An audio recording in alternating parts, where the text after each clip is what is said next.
G'day guys, welcome to another Hang Loose Recluse production. I couldn't help but take the piss and I couldn't help but piss myself laughing when I saw this and thought, what the fuck, is this a joke or what? Anyway, check this out.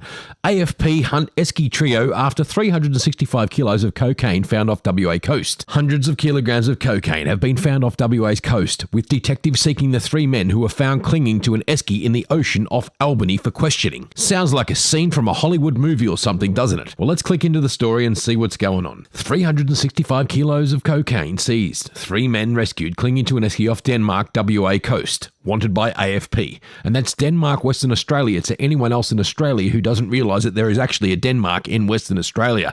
Very beautiful place. You should go there sometime and check it out. It is absolutely awesome, especially Elephant Rock. Oh, that's just one thing I can talk about. Anyway, it's a really beaut place. Then you got Lights Beach, I think it's called, or something like that. But anyway, let's just get on with the story. Three men are being sought for questioning after police found about 365 kilograms of cocaine off Western Australia's south coast. The men were found clinging to an esky in the ocean off Albany on February 1, telling authorities their boat had capsized while they were fishing. Days later, a package of cocaine washed ashore near the town of Denmark and a 7-metre boat was found overturned off Peaceful Bay. A search of the vessel uncovered another 8 plastic wrap packages, each containing about 40 kilos of cocaine, the Australian Federal Police said on Tuesday. Authorities had already begun investigating after the men's account of what happened appeared inconsistent. Police believe the drugs were collected from the ocean and loaded onto the boat, although it's still being investigated how they were dropped in the water. Detectives are seeking public assistance to locate Perth men Mate Stipinovich, 49, and Carl Whitburn, 45, as well as 36-year-old Astrides Alvontis, who is believed to be in the Northern Territory. Australian Federal Police Acting Commander Graham Marshall urged the trio to contact police. The interception of this amount of drugs would be a significant blow to a well-resourced syndicate and prevents millions of dollars of drug profit from flowing back into the group to fund their next criminal venture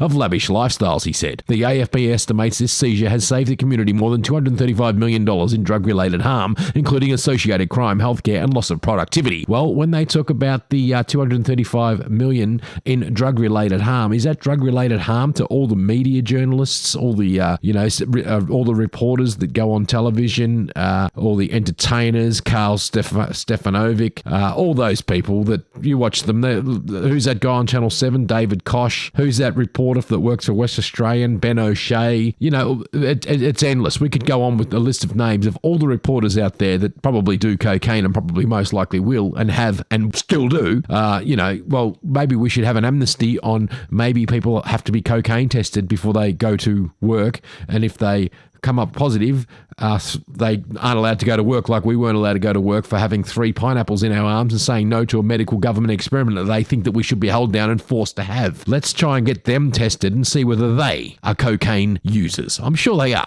Thank you. Anyway, this has been another Hang Loose Recluse production, and I do not and have not never done cocaine. Thank you. Goodbye.